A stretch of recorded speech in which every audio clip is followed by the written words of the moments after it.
He can't continue to get away with stepping into the ring against strikers for the UFC, basketball players, unknown boxers that punch like pillows. I'm not underestimating Paul, but he don't have a low experience of boxing. As long as he continues to fight MMA guys and YouTubers, he's gonna continue to look good and shine. But once he fights a real fighter, a real fighter that can really fight, it's not gonna be that good. Yeah, I'm getting some new scans here in a couple of days of the jaw. We'll see what my doctors say. Can I even fight again? That is definitely in the realm and possibilities of things. It does feel a lot better. The boxing community has been heavily reacting to recent reports about Jake Paul undergoing jaw surgery, with some suggesting it could signal a serious turning point in his career.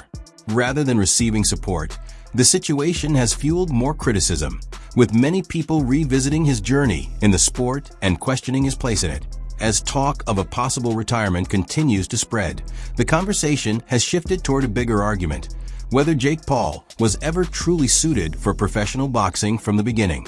Dr. Arman, shout out to Arman, but he doesn't want me to fight again. Wow. So that's on the table. Your fighting future is somewhat in doubt. Yeah. No, most definitely. I think it just depends on how the bone heals. And then also there's a tooth missing here. I'm pretty sure I'm gonna have to get an implanted tooth of some sort. I don't know how much time that's gonna add to things. We just have to figure out what the smartest thing is for me. Stephen A. Smith was extremely direct when Jake Paul's boxing journey was brought into the conversation, showing no hesitation in his comments. He raised doubts about whether Jake has ever truly faced opponents capable of revealing his real flaws in the ring. Following the unexpected news of Jake Paul's jaw surgery circulating online, the wave of criticism surrounding him intensified almost immediately. I understand that we may not know fighters, but I'm saying you're fighting guys who are clearly not boxers. Floyd Mayweather also shared his perspective on Jake Paul's boxing journey, and his stance didn't really leave much room for interpretation. He suggested that, in his view, Jake still hasn't been in the kind of fights that truly put his skills to the test against seasoned, high-level opposition. He drew a clear line between putting on major spectacle fights and actually going toe-to-toe with veteran boxers who can capitalize on every mistake inside the ring. At the same time, with ongoing chatter about jaw surgery involving Jake Paul, some fans are beginning to question whether the pressures and realities of boxing are finally starting to catch up with him. Jake Paul, as of right now, for what he's doing, it's good for what he's doing. But once he fights a real fighter, it's going to be bad. He fights a real fighter that can really fight.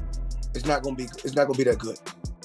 Does he have the ability, with what you've seen, to continue to mold himself into somebody who can actually? He told me before his goal is to fight Canelo, so that's where his mindset's at. It get fucked up by Canelo. Oh, I'm sorry, it's TMT. You can curse. You can curse. I apologize, but no apologize about. There's no way he get demolished. But for what he's doing, as long as they keep getting YouTubers and keep putting them in there with MMA guys, yeah, that's kind of over the hill, he's gonna continue to shine. So I'm proud of him. I'm not really upset. Even it was so crazy. I remember just a while back, his brother was like, "Oh, I didn't get paid. It was just like I said." Meanwhile, Dana White also criticized Jake Paul, pointing to the kind of opponents he has been lining up throughout his boxing career. He implied that Jake's public fighting image is largely shaped by selectively arranged bouts, rather than consistently stepping into the ring with genuinely high-risk, elite-level challengers. With the recent wave of jaw surgery discussions spreading across social media, the debate within the combat sports community has only grown stronger, with more people now questioning whether Jake Paul's path in boxing was ever built to last. He fights older people that are smaller. It's all the same shit. And listen, the kid's doing his thing, but he lies about all this stuff. These media guys, the websites that cover it, And Jake Paul himself is trying to stay relevant and trying to get attention. But he is doing That's a what good job. they're He is both doing a trying good to job. do. He's getting paid. He is getting. Yeah. Jake Paul's doing his thing. He's out there. He went out and lied and said that I said I would sign Mike Parrott if he beat him. I've been trying to assassinate him. You haven't heard me say shit about Jake Paul. And the only time I ever talk about Jake Paul is if I'm asked about him. He just brought him up. I have a great I question. wouldn't have brought him up, right? And he went out and lied and said that I said all this shit. It's the furthest thing from the truth. Do you think with all the shit that I got going on and what we're doing, you think I'm thinking about Jake Paul? No. What Jake Paul and those guys do is completely different. And again, the kid's doing this thing. I'm not on him. And listen, if smaller, older guys want to fight him, then they're doing. Eddie Hearn shared his straightforward take on the future of Jake Paul in the sport, offering a balanced but cautious assessment. He acknowledged that Jake has made noticeable progress in the ring, but still expressed uncertainty about how far that progress can realistically take him at the highest level. In his view, there's a clear gap between generating massive online attention and going up against world-class fighters who have dedicated their entire lives to boxing. With ongoing speculation about Jake dealing with serious jaw surgery issues, the conversation has only intensified, with more observers now wondering whether he was ever fully prepared for true elite-level competition. Absolutely no way he can beat a world champion and become world champion. But I will say he's improving a lot. He's dedicated to the sport.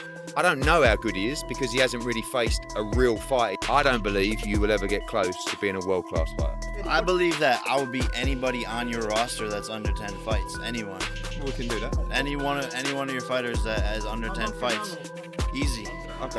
So a cruiserweight? A cruiserweight? Anyway, literally any weight. Okay. So any weight. Any weight. Any weight. I will beat anybody on your roster. I've got about 400 of them. Great. Yeah. Great. Let's run. Gervonta Davis didn't show any interest in going along with the usual media storyline when Jake Paul was brought up during a tense exchange. Instead, the discussion quickly shifted into a more charged atmosphere, filled with confidence and sharp responses, highlighting how intense these boxing conversations can become at this level. With growing uncertainty around Jake Paul's future following serious injury-related rumors, Davis made it clear that he isn't influenced by the surrounding hype and isn't stepping away from any challenges being mentioned. The comments came during a press conference connected to their now canceled fight. Hall of Famer to a YouTuber. That's You say what? You went to working with a Hall of Famer. Yeah. So now you're working with a YouTuber, right? I mean, you're forgetting to realize that I will be the first boxer and promoter ever in the Hall of Fame for multiple reasons, like at the youngest age. So you're actually a dumbass. He for sure paid him to ask that question. For sure. He looked like he paid him. Manny Pacquiao was directly questioned about the rising speculation surrounding Jake Paul potentially sharing the ring with legendary figures like Mike Tyson. Instead of feeding into the growing wave of fantasy-style matchups often discussed in boxing today, Pacquiao kept his response grounded and practical. In a brief but firm remark, he suggested that certain names in the sport still operate at a completely separate standard of competition, beyond the current hype-driven narratives. Would you fight a YouTuber, for instance, like Jake Paul? No, I will not. You don't want to do it? I will not. I want to fight the best to add into my legacy. He's already a disadvantage for him to fight in boxing because he just got started. Yes. Okay, he'll never. You don't think he'll ever reach that professional level? It's up to him. Maybe he will continue his career as a boxer, but boxing is not that easy to fight and. Yeah, but if he called you out, you wouldn't be open to it. I'm sorry? Would you be open to the fight? Ryan Garcia didn't hold back when discussing where Jake Paul currently stands in the boxing world. His remarks were filled more with skepticism than admiration, suggesting that much of the attention around Jake is driven by expectations rather than a proven track record inside the ring.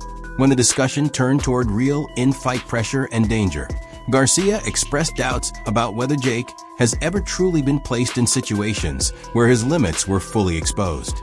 No matter what happens to him, he knows how to spin a narrative really well. If you watch how he handles anything that negative happens to him, like him and Logan are good at that. They're definitely good at just going right after it. Is this an exhibition or it's a pro fight? It's a professional fight. Okay. Yeah, 8 rounds, 10-ounce gloves. It's a legit fight. No, honestly, I think the only way he's gonna win if God really wants him to win. No, that's bro. I don't know any other way, gunner. bro. Like it's not gonna happen, bro. Like, cause the thing is, like, you've never fought a real heavyweight where they're really trying to hurt you. He's never even got hit yet, like in a real fight. He's never taken a real. Tommy Fury has once again become a major talking point after the recent wave of jaw surgery reports involving Jake Paul spread across the internet. Many fans have been reminding others that Fury remains one of the few legitimate boxing professionals Jake has stepped into the ring with, and importantly, the one who handed him his defeat. Since that bout, critics have frequently pointed to the result as evidence that Jake tends to struggle when matched with opponents who bring solid fundamentals, sharp timing, and real in-ring experience. With retirement discussions now resurfacing around Jake, that fight against Tommy Fury is being looked at again, with some questioning whether it exposed weaknesses that were never fully corrected in his boxing development. KSI couldn't lace Jake Paul's boots up. Jake Paul's trying to learn the game of boxing. He's dedicating himself. He's got the right trainers. He's got good sparring partners. He's trying. This man here, he's just come off singing tour, and now he wants to be in the ring, and now he wants to be a boxer, and then 1 minute he's going to be a podcast person. This game don't work like that. Oscar De La Hoya also responded to the increasing wave of criticism directed at Jake Paul, suggesting that boxing audiences are beginning to draw a clearer line between entertainment value and genuine sporting competition. He emphasized that producing viral highlights is very different from enduring multiple rounds against experienced fighters who systematically break opponents down over time. Following the widespread circulation of jaw surgery reports, many within the boxing community have started to reassess Jake Paul's career, with growing doubts about whether his success has been driven more by hype and spectacle than by sustained achievement inside the sport. To cruiserweight, hopefully everything turns out great. When he fights Tyson, who knows? But Jake Paul, hey, if you want to fight Zurdo right now, let's do it. And he will not. Anthony Joshua, who was linked to the injury that led to this situation for Jake Paul, also shared his thoughts on the discussion. His comments suggested he wasn't fully convinced by the growing hype around Jake's boxing career. Joshua implied that once fighters begin facing opponents with real pedigree, experience, and punching power, the sport naturally reveals any underlying flaws that may have been hidden up to that point. Broke Jake's jaw. His teeth look a bit removed as well. Yeah, his teeth have come out of place. But credit to him, he done well, but I told him what was going to happen. After updates about Jake Paul's jaw surgery began circulating widely across social media, a growing number of fans started questioning whether the physical dangers of boxing were finally becoming a serious reality for him. Other jaw surgery. The screws and plates were coming loose because apparently I didn't rest for the past 2 months. What? This could be one of two things, because the next clip that we see. I'm putting it up for you. All that chrome in there, that's the hinge in the new teeth. Runs on tiny servos, super smooth, I can talk. Is clearly AI bullshit. Is this the end of influencer boxing? Does Jake continue? You know, he's got looks like a seemingly bad injury. Both sides of his jaw broken. Even if he intends to box, it's going to take a while. I had heard that Jake Paul and Andrew Tate was going to be rumored to be made eventually or soon. Well, that sort of throws that out the window. Tate got beat the next day. Not that you couldn't make Tate and Jake Paul if they both lost, because you could kind of look at it as a dust-off fight for both of them and make the fight against one another. Because of Jake's injury, you have this issue now where he's got to recover. And honestly, coming from broken jaw, broken two sides of broken jaw is even worse, because to test it out, it's, you're not just chewing food or talking.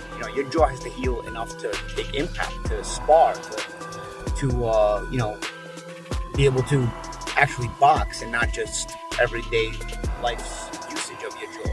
I'm thinking, I personally wasn't crazy about Jake fighting anyway. It didn't really do nothing for me. And I guess I had said even before this fight, I just did not see him improving anymore. like he had kind of stabilized where his boxing was going to wind up. He was not getting better anymore. There was a little bit of time where he was getting better, but he was no longer improving. And honestly, for a guy with no amateur experience that just went right into the pros, you know, the level of opposition was also something that I had no problem with prior to the Joshua fight. The Joshua fight was always going to be a huge step up.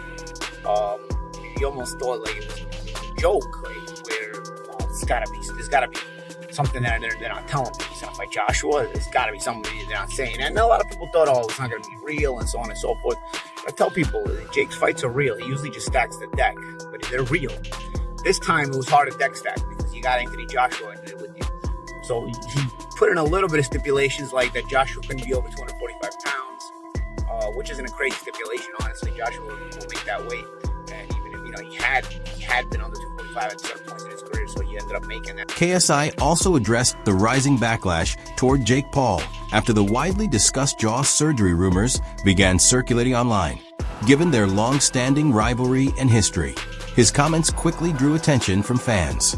Over time, KSI has repeatedly raised doubts about Jake's boxing record, suggesting that much of his success may have come from strategically chosen opponents rather than consistently elite-level competition. He stressed that there is a clear gap between staging high-profile spectacle fights and actually enduring pressure from dangerous, experienced fighters who can exploit mistakes in real time inside the ring. He also implied that Jake has been able to shape the public narrative around his career for a considerable period. However, following the loss to Tommy Fury and the recent health-related concerns, many observers have started reassessing that narrative more critically. With talk of retirement now entering the discussion, KSI suggested that the pressure surrounding Jake has reached a new peak. As a result, a growing number of fans are now questioning whether Jake Paul can fully recover, both physically and mentally, from the challenges currently surrounding his boxing career. Just looks for super easy fights, and he fought a cab driver. I don't really care about him. I didn't even know he was fighting. I didn't even know he was fighting at the same time as me, so. Meanwhile, the boxing community continues to be filled with discussion around the possibility of Jake Paul stepping away from a sport, with analysts and experts weighing in on the situation. Thoughts on it? The future of Jake Paul is in certain question after the Anthony Joshua fight. With me is Mod, right? There are serious medical concerns that could prevent Jake Paul from returning to the game, not as a promoter. Yeah, I'm getting some new scans here in a couple of days of the jaw.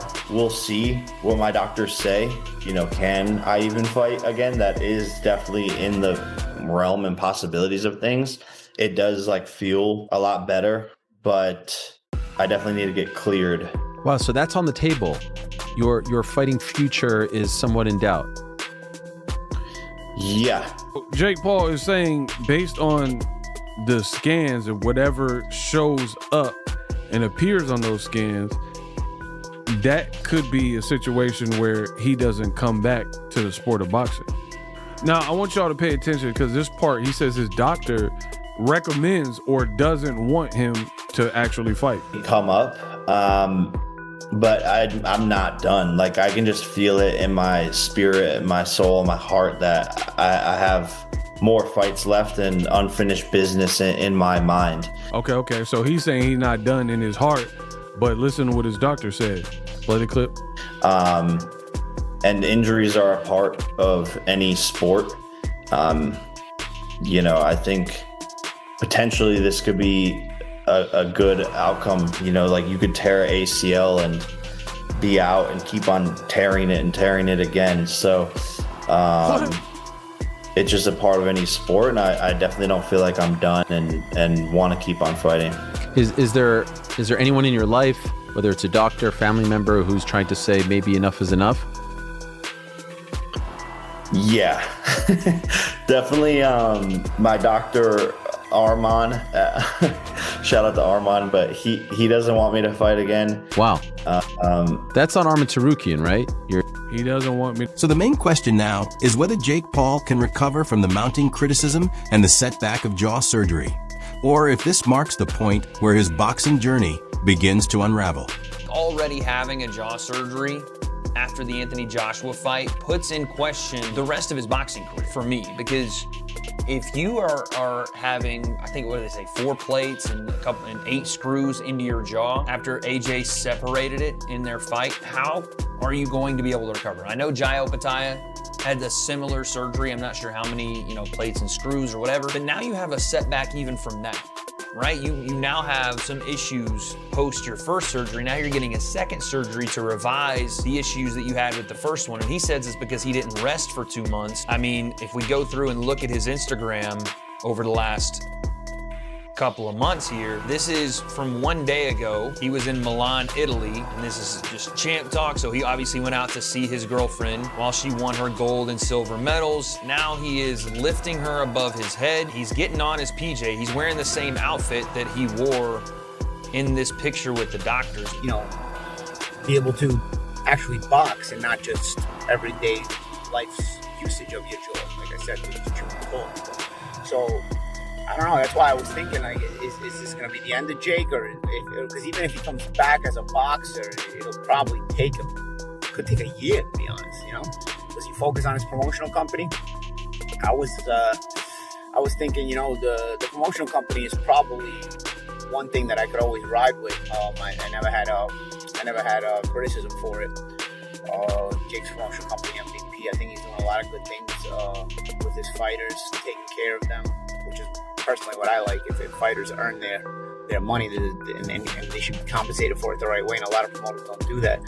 But Jake has signed a lot of good fighters and compensates them very well, giving them opportunity. Drop your thoughts in the comments below, and make sure to subscribe for more boxing drama and updates.